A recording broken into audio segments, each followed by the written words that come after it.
가져와 주신 질문을 그 질문이 이거였어요. 주식 조막상. 거래해서 그러는데 네. 미국의 위험을 감지할 때 채권 급등 중 우선순위 어떤 거를 둬야 되나요? 이런 질문을 하셨어요. 예. 근데 그 질문에 대한 정확한 의도가 위험을 감지하는 방법이 또 뭐가 있을까요? 이런 거였어요. 자, 시장의 위험은 언제 초래될까요? 이거죠, 사실. 네. 여러분들이 제일 사실 궁금한 게 빅쇼트잖아요. 그렇죠. 제일 난 궁금하죠. 이건 피해가야겠다. 네. 이거잖아요. 내 빅쇼트 돈 지켜야 되니까. 그때는 피해야 된다. 이거잖아요. 오히려 그때는 인버스 상품이라든가 매도적인 부분을 고려를 많이 해야 되는 그 시기가 도래를 할 건데, 자, 시장에는 위험이 원칙적으로 세 가지가 있어요. 여태까지 역사적으로 본다면. 어떤 건가요? 자, 세 가지입니다. 네. R의 공포, D의 공포, M의 공포예요. RDM. RDM. 네. 근데 쉬운 거부터 좀 가도록 할게요. 네. 간단하게. 자, D의 공포라는 거는 M의 공포부터 갈게요. M의 공포는 마이너스 공포예요. 이제 경제 지표라든가 그게 다 하방등을 찍어버리는 거예요. GDP건 뭐건. 지금 M의 공포를 지금 실현하고 있는 게 유럽이에요. 국채 금리가 마이너스잖아요. 그죠? 그 상태가 안 좋은 겁니다. 누구도 그 나라에 대한 국채를 어떻게 보면은 그 중앙은행 빼고 안 산다는 거죠. 중앙은행이 제일 많이 사들이고 있고 돈을 풀면서 사들이기 때문에 가격은 상승하는데 국채 금리는 하락 포인트를 기록하는 거죠. 이게 굉장히 안 좋은 현상입니다. M의 공포 이런 게 있어요. 근데 우리가 중요한 거는 채권에 대한 공포를 봐야 되는 거예요. 자, 그리고 D의 공포예요. D는 뭐냐? 디플레이션이죠. 물가 하락.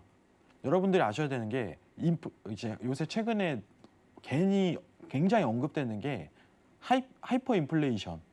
인플레이션에 대한 문제가 계속 나오지만은 실제로 가장 위험한 건 디플레이션이에요. 디플레이션 한번 맞아버리면요, 그거 못 벗어나요. 아예. 엄청난 노력을 해야 돼요. 실제 사례가 뭐냐면 일본 같은 케이스죠. 일본이 일전에 이제 1970년대 엄청난 이제 거품에 대한 성장을 겪으면서 수출에 대한 넘버원이 됐죠. 근데 디플레이션 한번 맞은 다음부터는 엔화에 대한 어떤 절상이죠. 절상이 이루어졌잖아요. 프라자 조약으로. 그런 다음에 디플레이션 현상이 펼쳐지니까 완전히 나락을 가기 시작합니다. 복구가 안 되는 거예요. 오른쪽 차트 보시면 디플레이션이 역사적으로 이루어났지만 이거 벗어나지 못한다는 정확한 표현이 있어요. 자, 조금만 더 길게 할게요. 오늘은 Q&A 좀 짧게 하겠습니다. 자, 마지막으로 아래 공포입니다. 이게 하이라이트예요. 네, 이게 아래 공포입니다. 이게 하이라이트예요. 국채로 보는. 집중하도록 할게요. 시장의 위험을 초래를 감지하는 수준이에요. 자, 우리가 아래 공포는 뭐냐면은 리세션이라고 하죠. 예, 경기 침체. 근데 이게 어디서 근거가 되냐면요, 장단기 금리 역전에서 나와요. 우리 외신에서 보면 장단기 금리 역전이 이루어졌다라고 해서 작년 2019년도예요. 그때 엄청나게 얘기가 나왔어요. 근데 말도 안 되게 2020년도에 코로나가 발생했네. 우연의 일치일까? 저는 그런 생각을 해요.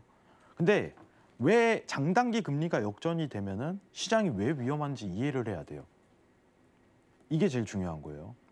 자, 여기 한번 보면은 경기가 침체될 거라 판단하면 단기 채권에 투자하지 않고 장기 채권에 투자를 하게 되는 현상이 발생합니다. 그러면은 장기 채권의 투자 수요가 갑자기 늘어버린다면은 채권 금리가요, 단기 국채 금리보다 낮아지게 돼요. 이게 문제의 초점이라는 거예요. 이때 채권이 역전되는 거예요. 채권 금리가. 자, 그럼 원칙부터 좀 기억하도록 할게요. 자, 이게 오늘 채권 기준이에요. 미국. 자, 30년물 보이시죠? 그리고 10년물 보이시죠? 그리고 2년물 보이시죠? 수치가 어떻게 되나요? 앵커님 어떻게 돼요? 점점 낮아지지 않나요? 그러네요. 그죠? 네. 기본적인 원칙 국채에 대한 구조, 채권에 대한 구조는요, 장기물 국채로 갈수록 수익률이 올라가요. 왜냐? 오래 갖고 있으니까 그만큼 혜택을 받는 거죠. 근데 미국이 MMF 시장이라고 얘기를 들어봤을 거예요. 이 구조 때문에 그런 건데, 지금 제가요, 만약에 이 30년물 국채를 사요. 10억을 주고 삽니다. 그럼 수익이요, 2% 나는 거는 확정이지만은 문제는 뭐냐면은 이걸 가지고 담보대출을 받아요. 더 낮은 이자로. 그리고 뭘 해요? 갑자기 10년물을 삽니다. 그 금액으로. 왜냐? 더 고이율을 벌 수 있으니까. 근데요, 10년물을 또 사고 그걸 담보로 또 돈을 빌려요. 그 돈으로 또 2년물로 가요.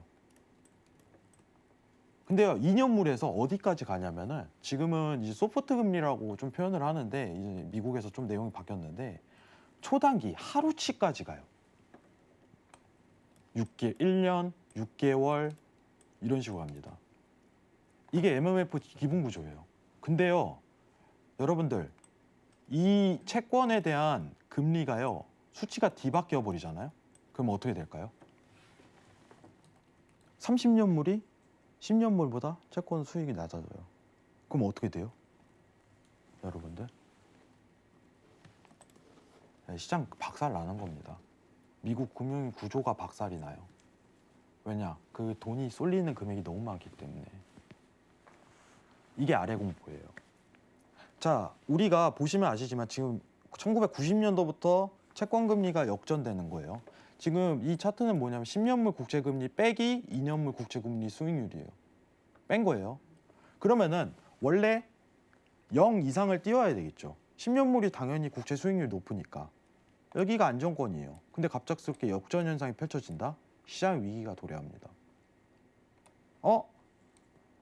이때도 그랬네? 시장 이게 회색 바가요. 시장 위험식이에요. 자, 2007년 리먼 브라더스 전에도 한번 발생했네.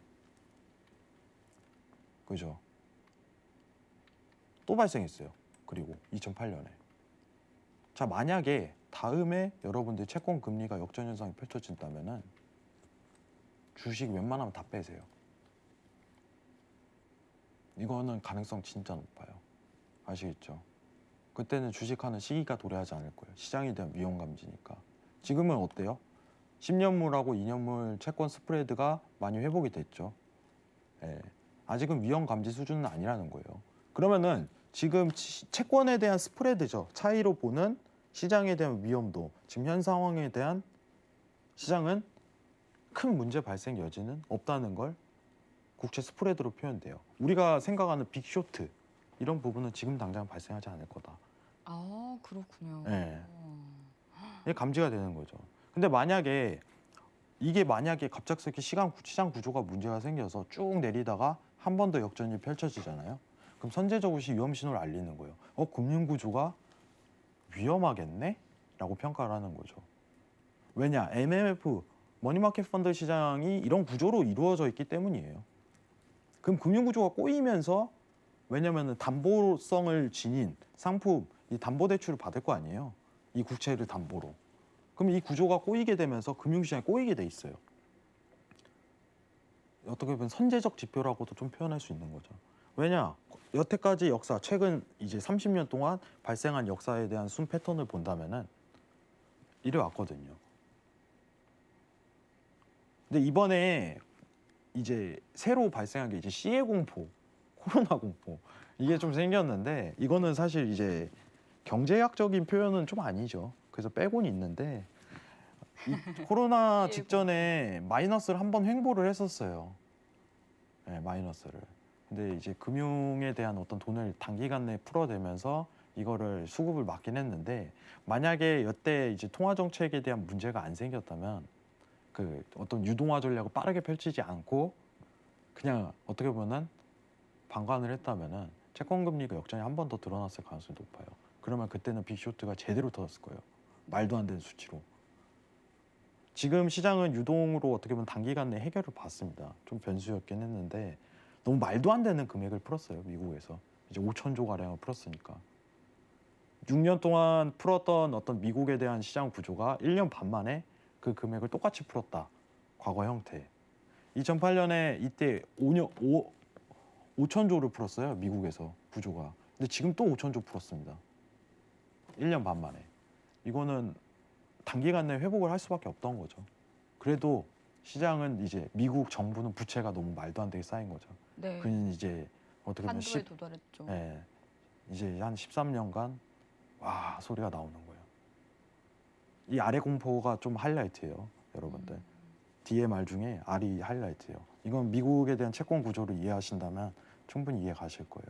자, 오늘 여기까지만 하도록 하고 제가 그 원 달러 관련해서 내용은요. 한국 통화 정책 있죠? 네. 한국은행 통화 정책하고 그리고 미국에 대한 통화 정책을 같이 비교해야 돼요.